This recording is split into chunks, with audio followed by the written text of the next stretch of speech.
What's going on, everybody? It's your boy Payne. Welcome back to another Final Fantasy Evercrisis video. Okay, guys, so we're gonna do a character tier list. I think we're all set for that. Super easy to tell what characters are good and what. We've had a lot of exposure in co-op mode with all these characters. I've had a ton of exposure in story mode, obviously. A lot of exposure in dungeons and in solo missions. And having that exposure gives us the opportunity to build these characters. So we're gonna do this the proper way. We're gonna go S, A, B, C, D. And we're going to go all characters across the board. And I'm going to show you guys and explain to you guys a couple of reasons why these characters are going to be where they're placed, including we're going to talk about their limit breaks, also some of their weapons, and what makes them stand out compared to the others. Okay, so let's start off at the top tier section first. So we all know our boy Cloud is top tier right now. So he is going to be just not only because he's the main character of Final Fantasy VII, the original story, but also because Cloud is built to be your main DPS. Cloud is the full package when it comes down to being a full DPS. And what makes him incredible is his featured weapon Marasume is a simple example of why. Not only does it give you thunder damage, which is probably one of the key elemental damages, not only in co-op mode, but also in the main storyline, which is Final Fantasy VII, but also the garb that he gets, the costume that he allows Marasume to be better, and just being the overall featured weapon of choice for most people. Cloud brings a lot to the table as your main DPS. Not only that, but the Buster Sword is a 5-star weapon that you can actually upgrade just through the main story, making it an amazing off weapon and a sub weapon. Also, the Apocalypse is a great weapon, and he also plays a pretty decent role as a magic user because his magic attack is fairly high. Not to mention, his actual limit break is really good as well. So if we look here real quick at his weapons of choice, Apocalypse, a great DPS weapon. Marasume, a Thunder Strike weapon, which does a ton of damage and is also the feature weapon. Plus, like I mentioned, his garb makes this a lot stronger. The Buster Sword is easy to upgrade because it is a story-related upgrade. So it's giving you a 5-star weapon for free practically from that alone. And not to mention, if you go into his abilities, his Braver is a great C ability, which does good sigil damage. He's got HP boost and boost attack. His attack bonuses on his weapons are great. And if you look at Marasume, look at this: physical attack, lightning potency increase, physical attack, and sigil boost. So his weapons overall are the best DPS weapons in the game. And not to mention, if you go to growth and check out the character himself, his actual limit break is no slouch, right? So let's go to characters real quick. We're going to do it this way as well, guys, just so you guys get the full picture of this character, right?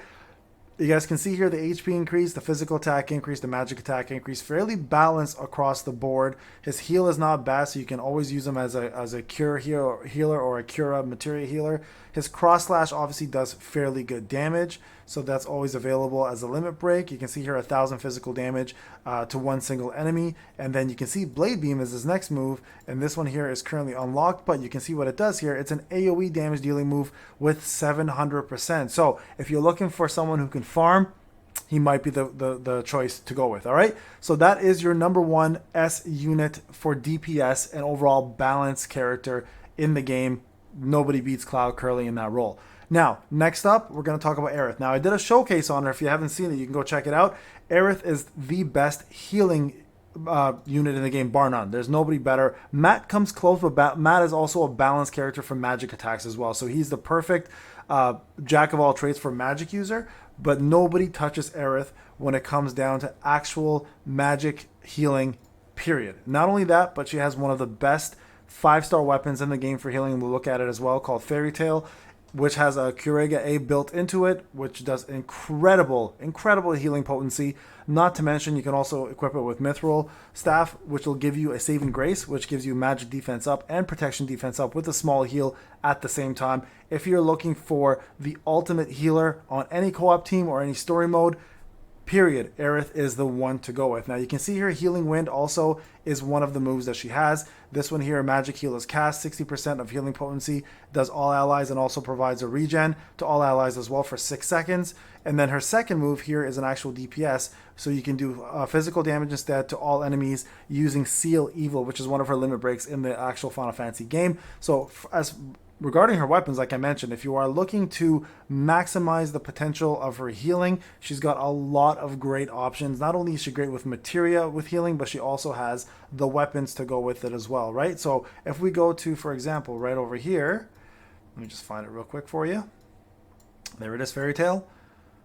she's got herself the best, I would say, healing potency in the game. So 63% for this as an ability to do Kurega A. If you compare it to another really good healing 5-star weapon, which is going to be Prime Number, which is Matt's, and we'll talk about Matt shortly as well too, you're going to see a fairly substantial difference, right? Let me just quickly find Prime Number here so I can show you guys what I'm talking about. Where is that bad boy?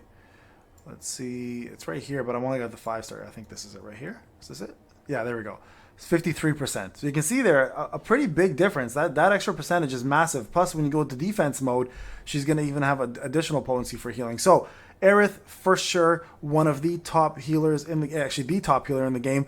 But also, not to mention, she's got great magic attack potency as well too. So you can build her a hybrid build, have her pure magic, have her pure healer, or you can have her as a support, or you can have her as a hybrid magic dealer and a healer at the same time, or you can go full on DPS magic defense or damage as well too, and she'll shine in that role as well too. So definitely another S character. Now from the first soldier storyline, the best character here is going to be Matt for sure. Now I did mention Prime Number, you guys already saw, but Matt actually serves a really, really good role. Not only does he excel in healing out of the 3 characters there, but he also excels in magic damage. So if you want to build a full-on badass magic dealing DPS, you can absolutely do that. His weapons are incredible for him as well too. He has good physical damage, he's got great magic damage, and again, he can play a support or a healer. So he's pretty much like the jack of all trades when it comes down to this game. Now let's go into his actual character and talk about him a little bit so you guys can have a better understanding of what his limit breaks are and what he offers you in this game as well too, right? So let me just quickly bring him up here. Let's just get him up on the screen. There he is. So I'll switch over here.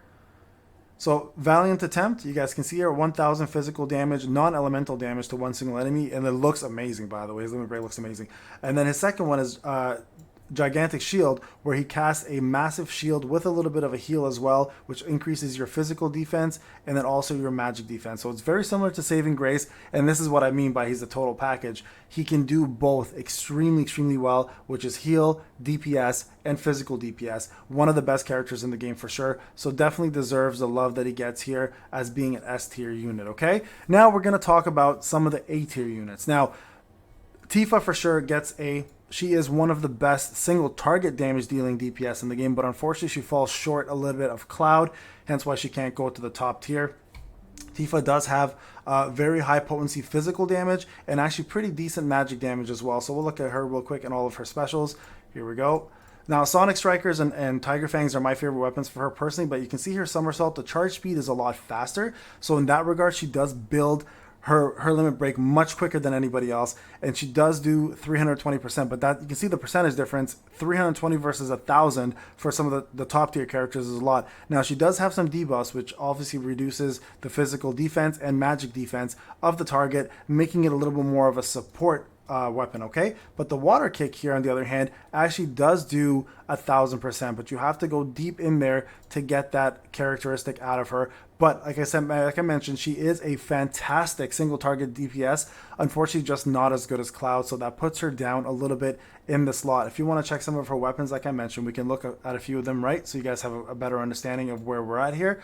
But these are my favorite weapons for her. So these ones here are the motor drive. They're decent wind damage, so she has some pretty good magic damage. You get yourself here the Power Soul, which also does non-elemental damage, so 480%. So still, again, not bad. She is a fast basic attacker. Keep that in mind as well. She is faster than anybody else with basic attacks, just so you guys are aware. And if that matters to you, that's going to play a big role on if you want to use her or not, right? But overall, these are my favorite right here. The Sonic Strikers deal 640% physical damage, non-elemental damage to opponents, and she's got fairly good physical attack. She's got okay magic attack and pretty decent heals. So she is unfortunately not quite as good as Cloud, but again, still decent enough if you want to build her to have a couple debuffs with Somersault on your arsenal and be able to cast that pretty often as a limit break, right? So she gets the A treatment there. Barret, same scenario.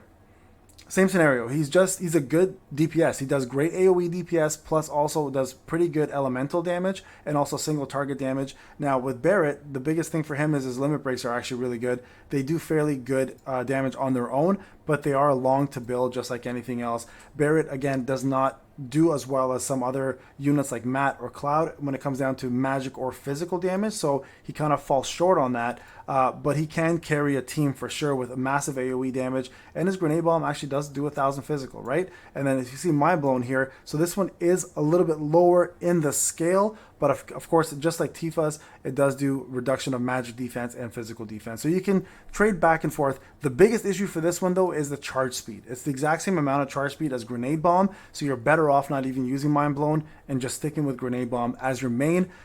If this was AoE, it would be a whole different story, by the way. Because Cloud's Blade Stream is AoE, it gives him the edge above Barret by quite a big margin, right? So you would want an AoE limit break so he can farm better, but because he doesn't have that, that puts him below Cloud, but he's still a really good DPS. If you like Barret, you're not going wrong. And I just want to say this right away from the get-go, guys. Play whatever character you like. There is no wrong or right here. There's just more efficient and less efficient. That's all it is. But at the end of the day, every character here is absolutely valid to be used, okay? Zack. Zack is next. Now, Zack, I wish was a little bit better. What I like about Zack, I will say, he does have a really good tank build, which I really enjoy with the defender.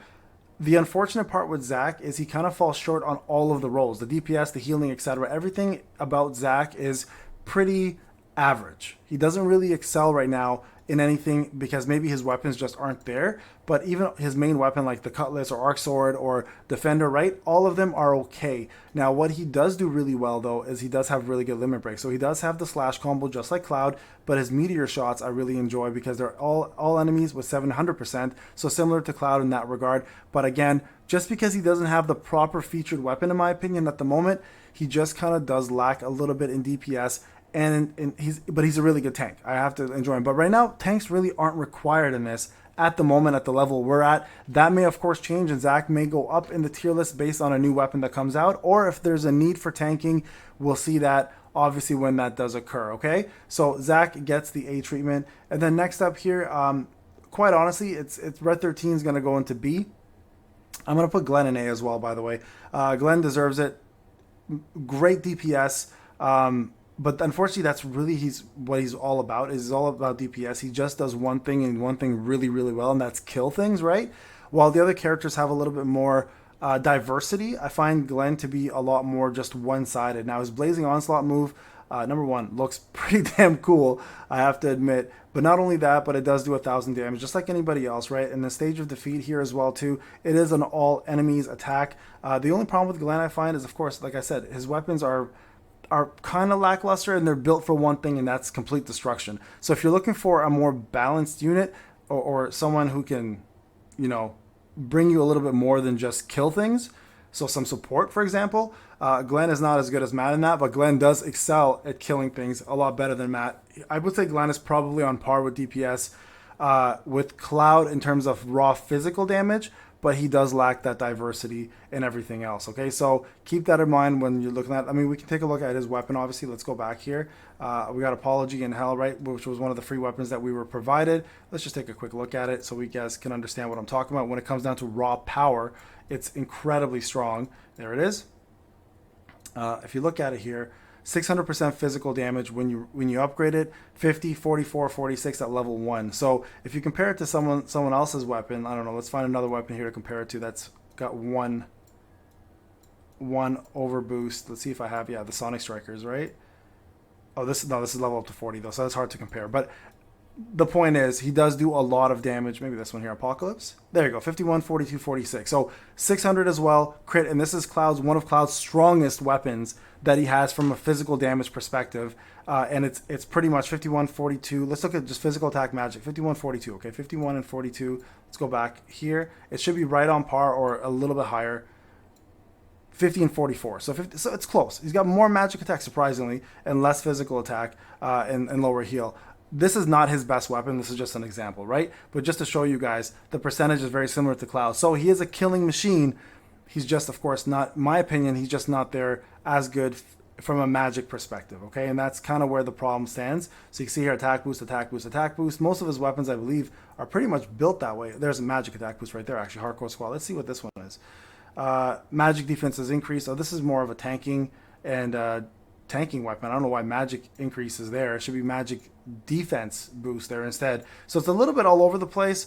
Again, I like him in the story mode. He's a great DPS. Let's take a look at this one here. Crew kicker, 37, 31, 44, 400 fire damage. If we look at the materia attack boost, yeah, so that's what I mean. It's all mostly attack and damage, right? He's not really giving you any form of support. So again, I think he deserves the A unit there because he does do what he does best. Red 13, listen, I love Red 13. Naniki was one of my favorite characters in Final Fantasy. Loved him in Advent Children when we could finally hear his voice.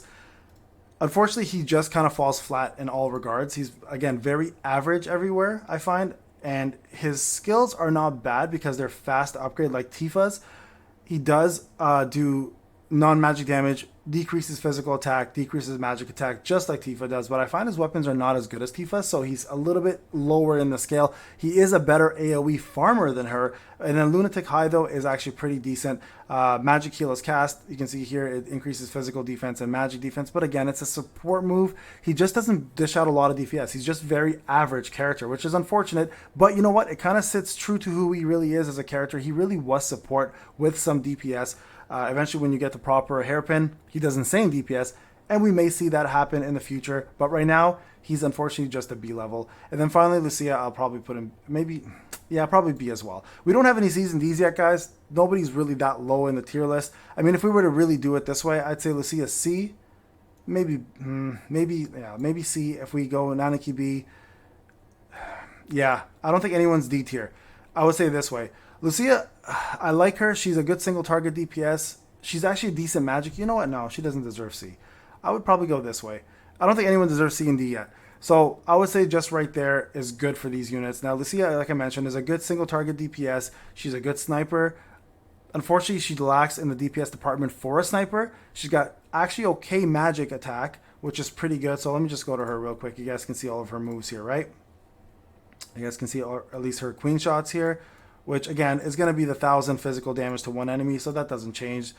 The Cerulean Raven here does the single target again, but it does do some debuffs at least on the opponent. But again, that AoE is so big, right? For the same charge, I would never do a single target. I'd rather have the massive single target there, use my support units to take the magic attack and physical attack down, or even defense down, and then use something like this to farm. So she kind of lacks there. Not a fan of her weapons, really. I've got a few of her 5-star weapons. I kind of tested them out and played around with her. Unfortunately, I just feel like she's lacking overall as a character, but amazing animations, I will say that for her. So there's your tier list, guys. I think this kind of rounds up everybody. If you disagree, please let me know. The reason why I haven't put anyone in C and D yet, I think it just requires more testing. Right now, we're fairly early into the game process, right? And if I were to really drop this down even further, I think it would look more like this.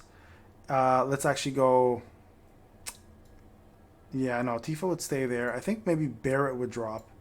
And then it would look more like this if you guys want to see the full-on picture. I think this is a more accurate picture if you guys want to see like best to worst. So I'd perhaps leave it like this for now. Again, none of these characters are bad. They're all viable characters. But when it comes down to max minning, when it comes to min-maxing, when it comes down to like overall weapon selection, stats, materia, better with magic or physical attack or having healing potency, etc.